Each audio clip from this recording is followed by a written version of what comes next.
Good morning, I'm Anissa Rohit and I'm the Managing Director of Dawiyah Family Office. At Dawiyah Family Office, we help successful entrepreneurs extend into the UAE.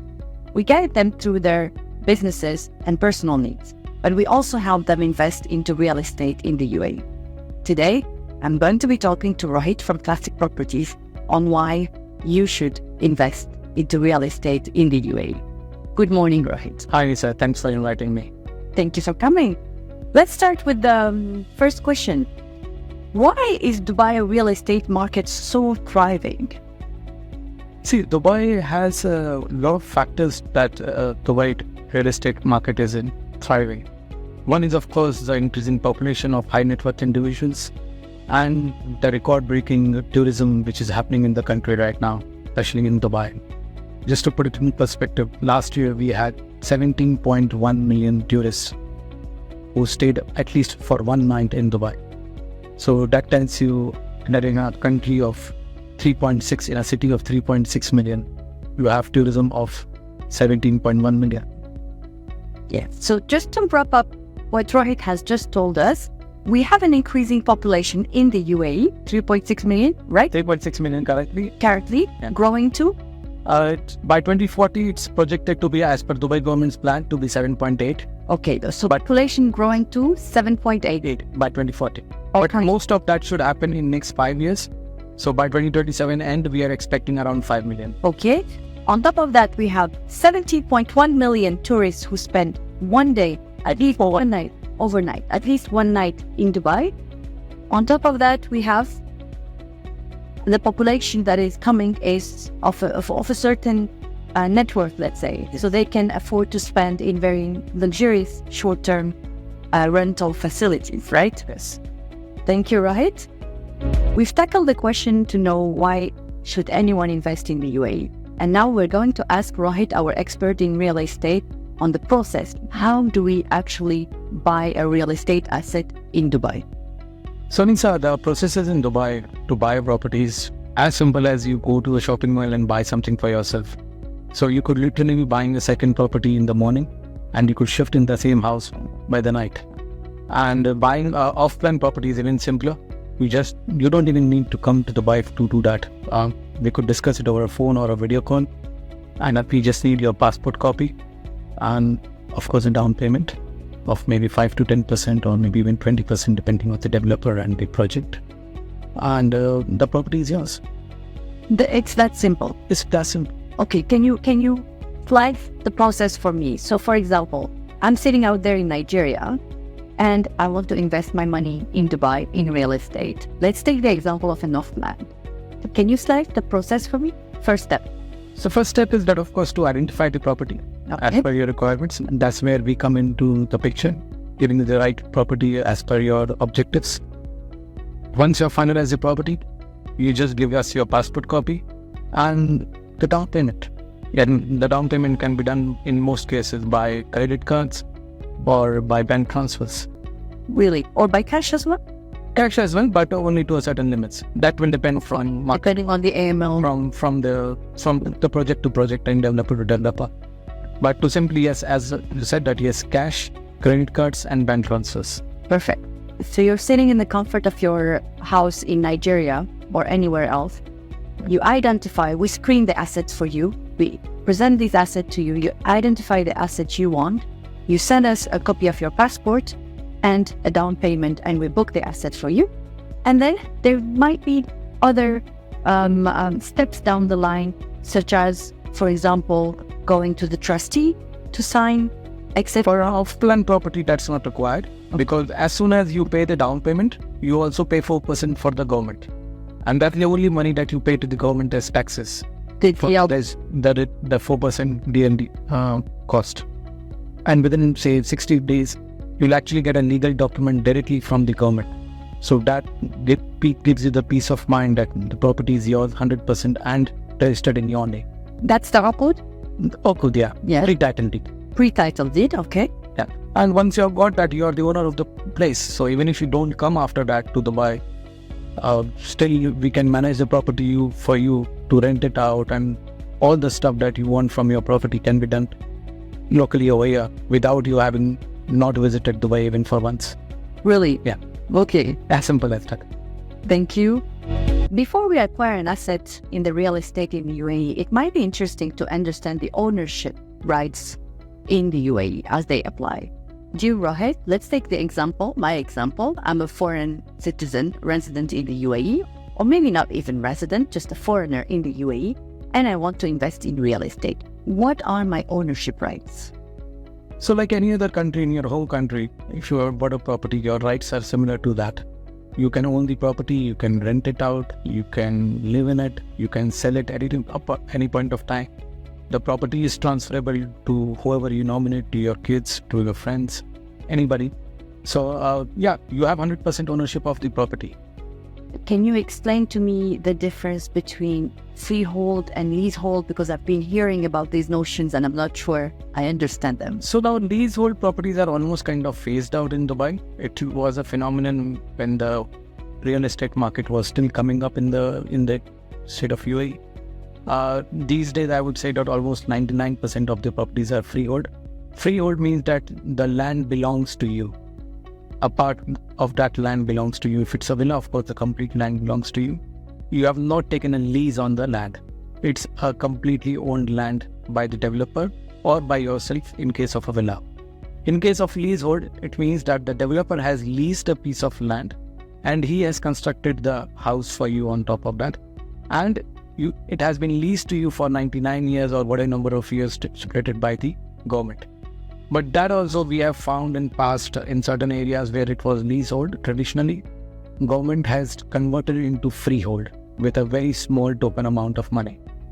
Great, that's a good news for investors. Yes, but overall I would say that most of the projects that are there in the market today, to the comfort of every investor, it's a freehold.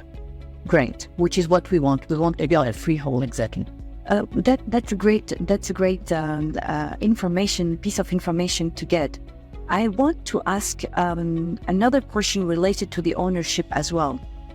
Once I own the property in the UAE, I can own it as a person, right? As an individual, even if I'm not a UAE citizen.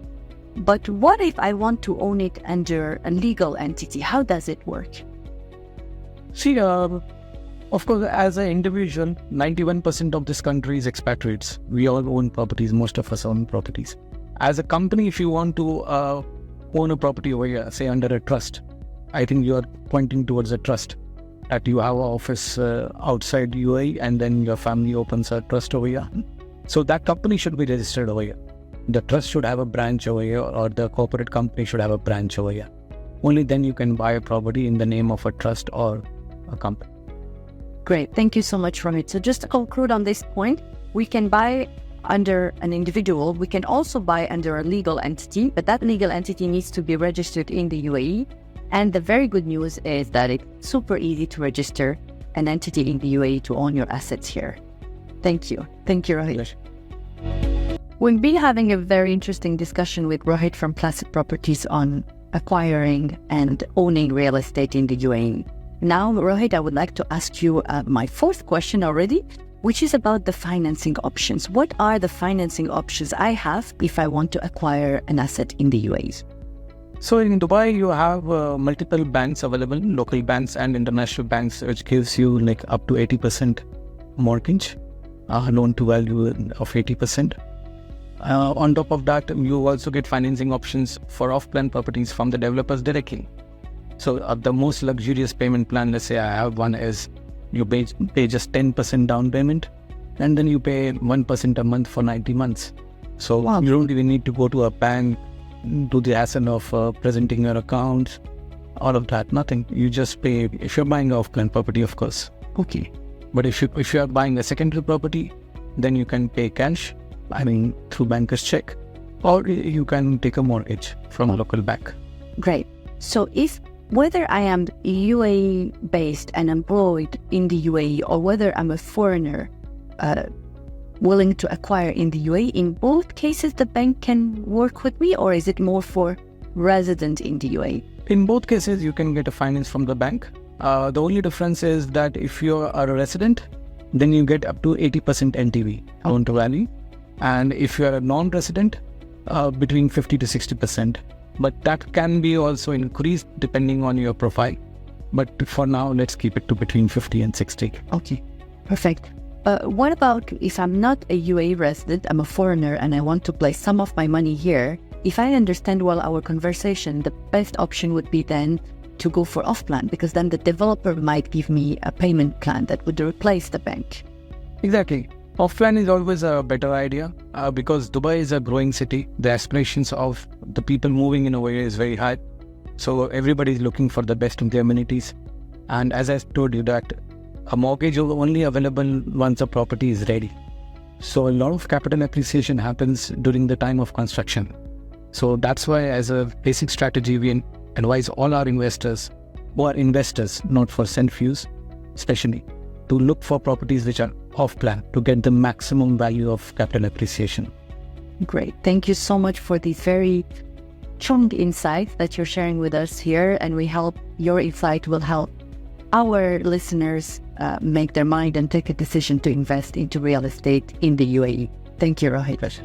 Thanks to Rohit and Classic Properties, I'm the happy buyer of or the happy owner of an asset in the UAE. And thanks to the very good work of the developer, my asset is ready. But I'm sitting out there in another country doing something completely different, and I want someone to take care of my asset. Can you please explain to me, Rohit, how does that work? So the owner should be looking for a property management company, a company which has got a license for property management in Dubai. So like Classic Properties has property management services for all their clients. And we give them end-to-end services to manage their property. So let's say your property is ready. There is a time to snag the property before you take the handover. We do it for you. Then we do professional photo shoots, videography, upload it on the paid websites, premium websites, invite tenants to have a look at the property. And then of course we do a background check of the tenant and then advise to the owner that this is a good option to go with, and of course guiding with the rentals. What should be the correct rental value. And then of course if there's any snags or any problems, a broken shower or broken lock in the apartment, we send our team to get it rectified. Okay. So that's what we call facility management. So you do this, I think, property management. The property management. So what we call property management is the first step is the snagging. The asset is brand new. It's handed by the developer to the investor, to the owner. And your company intervenes as a property management company with the right trade license to roll out this activity in the UAE. They intervene and they make sure the asset is as per the promises of the developer, as per the specifications. Then they take photos. Maybe they also furnish it if required. On request. On request. Of course, the cost is paid by the owner. Or the cost is transferred to the owner, but you can also do the furnishing if that's required.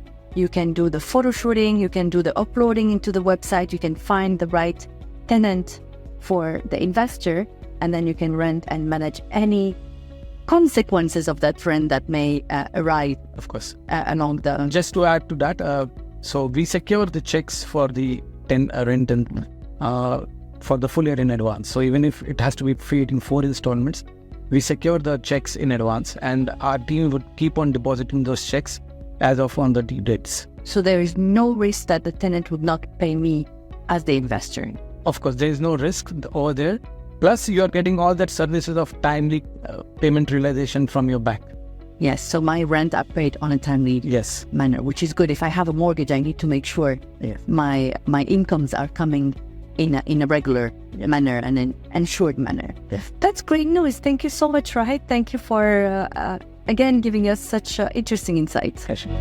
We covered property management with Classic Properties during our previous talk, and I would like to ask the next question to you, Rohit, which is how much is this going to cost me if I engage you as my property manager? How much are you going to be invoicing me for that? So the benchmark number is 5% of the rental value for a year, and this is for long-term rentals only. Of course, if you're doing Airbnb, the costs are separate. That has to be discussed on a one-to-one basis. So 5% is the basic number of the rental value. But if you are buying a property from us, from Classic Properties, then we extend 3 years of complimentary services to our buyers. That makes a good saving for the investor, right? Yes. Yes, and he ensures that his property is well taken care of, which is very important because we know that tenant cannot respect the asset, but you make sure that asset is being maintained well.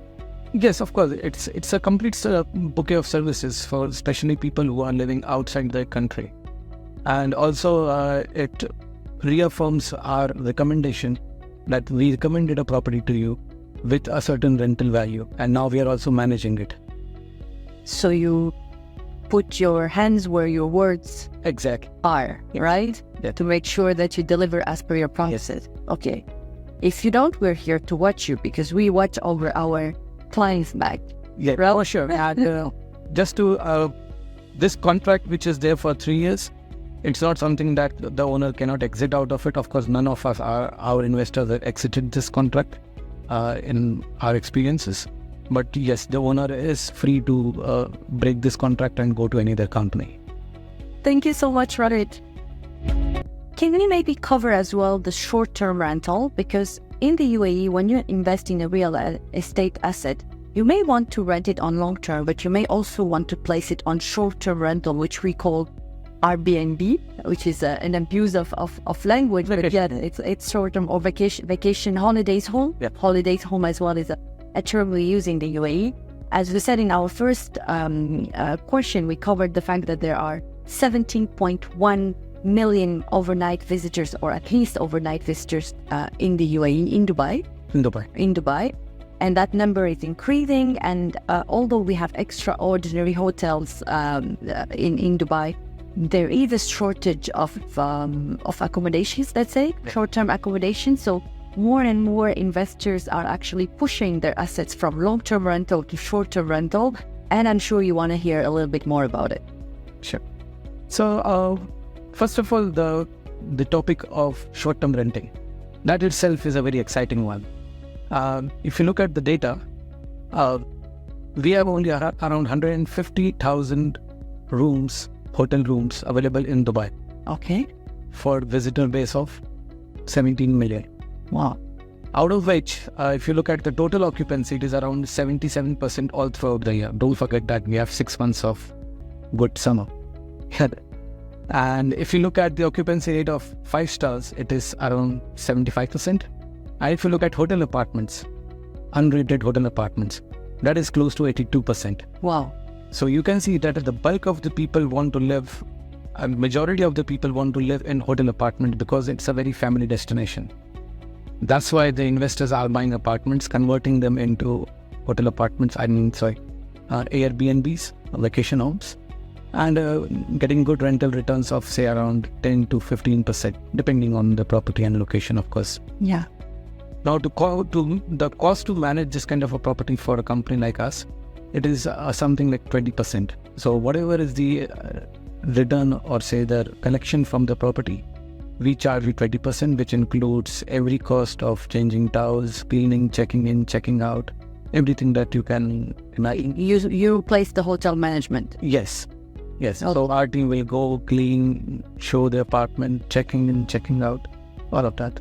And also manage the digital platforms for the African people. You don't have to be in the picture at all. You just have to wait for the month end to receive the money. That's great. And from what I understood, you can expect 10 to 20% upside on short-term rental compared to long-term rental. Is this something that is true? Sometimes it can be even more. Really? Yeah. Thank you so much, Rohit. And Rohit, I just wanted to touch point on one comment you did about our summer. My latest observations over the last 3 years is that people are coming during Ramadan, during summer, and they're enjoying themselves all the way, like all through the whole year, and not just in the let's say October to March period. Definitely. See now, earlier that was not the phenomenon, but now if in last few years we have seen, especially after COVID, that even the summer months are very, very busy. Right. And you can see that on the road as well now. Yeah. So, of course, people are looking to save some money during the summer's time. Of course, it's not the peak time, so you get the advantage of having cheaper accommodation and lesser traffic at the attractions. in the theme parks, in the shopping malls. Exactly. But of course, if you look at the rentals of Airbnb throughout the year, something like say around June to October is a softer month. Yeah, no, I agree with that. Softer, but still, we have. It's still busy. It's still busy. That's at least my observation that it's becoming busier and busier because Dubai has an offer. Dubai and the UAE, by the way, not just Dubai, has an offer that caters to families and that has a lot of indoor options that are really enjoyable, like water parks, resorts, and so on and so forth. Don't forget the shopping. And shopping, of course, shopping. Who forgets about shopping? Shopping, of course. Thank you so much, Rohit. We've covered a lot of topics around acquiring, becoming an owner of an asset in the UAE and in Dubai, and becoming an investor in real estate in Dubai. But now I would like to ask a very interesting question to Rohit. I've been hearing more and more about flipping strategies. Can you please explain to me? It's a trendy word these days. I haven't been hearing about it, but in the last 6 months, it's coming again and again in the conversations. And I'm very curious to understand what is flipping in the context of real estate in Dubai. So flipping is something that you buy like now and you get rid of it with a handsome profit of even say 5% in 1 month is a very handsome profit. So what seasoned investors do is they buy something and then they sell it off very fast. So of course they are buying $1 for say 90 cents, 95 cents. And that happens a lot more today for off-plan properties. But of course, for off-plan property, the flipping period could be say 6 months to 1 year or even 2 years. But even 2 years in real estate is not a long time. It's a very, very short time. Okay. So if we, let's say, split the topic in two distinct parts, the first one is the off-plan. Why would my property that I've acquired 6 months ago be sellable 5% to 20% more down the line? What happens? What's the phenomenon here? So in Dubai, the properties sell out very fast when they're in off-plan stage itself. So let's say as an investor, I missed out on that one and I see future in that project, in that location. And I feel that it will grow by 50% by the time it is ready. So I would be happy to give you a 20% premium. Really? Yeah. Okay. People are doing that.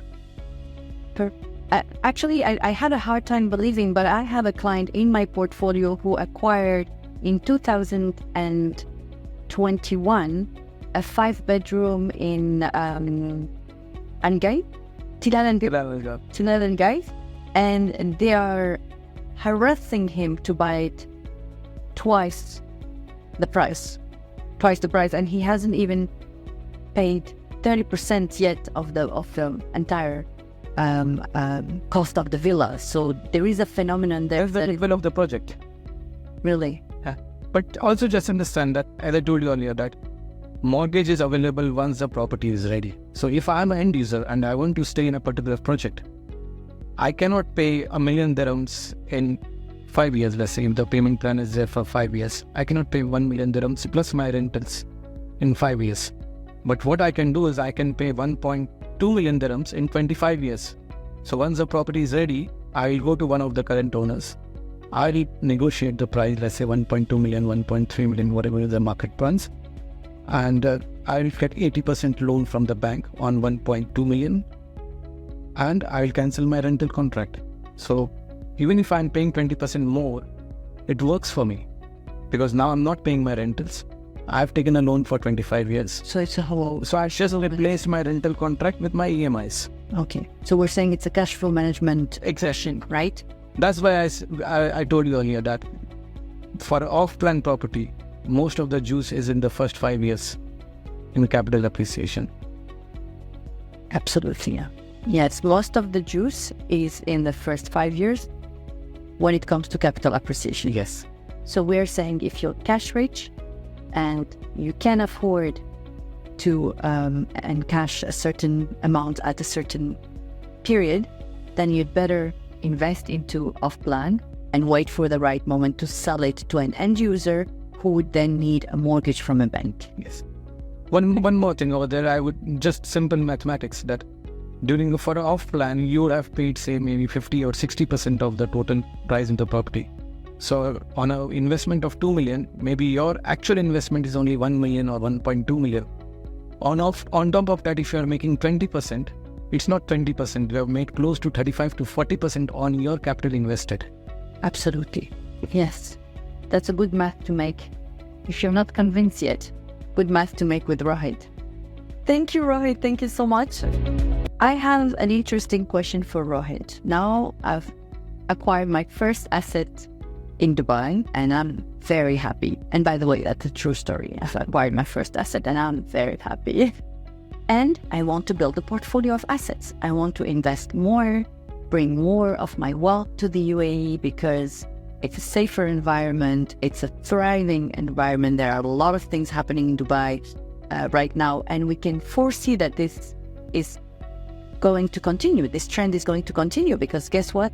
There aren't much alternatives to Dubai in the world these days, right? Exactly. So can you help me go from one asset to, let's dream a little bit, 100 assets? Okay. From 1 to 100 is of course something which is based on your cash flow. But yes, owning multiple properties in Dubai is very much possible, and we have seen our investors going from one property going up to 20 properties, say, within a very short period of time. Of course, it depends on not on their cash, but even a salaried guy, upper middle class gentleman, he can buy 2 to 3 properties in a very short period of time. One, of course, the first one he buys with his own cash. Once the property is ready, you can go and mortgage it. We help you to get a mortgage. And by the time it will be ready, you can also be a resident. So you are having access to up to 80% of the mortgage value. And so you get rental from the first one. You mortgage it, you become cash flow positive with your little extra savings. You add on to another property and the chain continues. And the chain continues. I think my husband has just acquired the first one. So he's into the chain. He's rolling those. Okay. And of course, if in between, if one of your properties has appreciated well, you wash off your hands from the first one, make a good profit, and then go into something which is still developing into newer areas. The key thing is that you do not always keep on buying the most premium locations, because we are investors. We are looking at capital appreciation. Capital appreciation is more in the upcoming locations. Thank you so much, Rohit.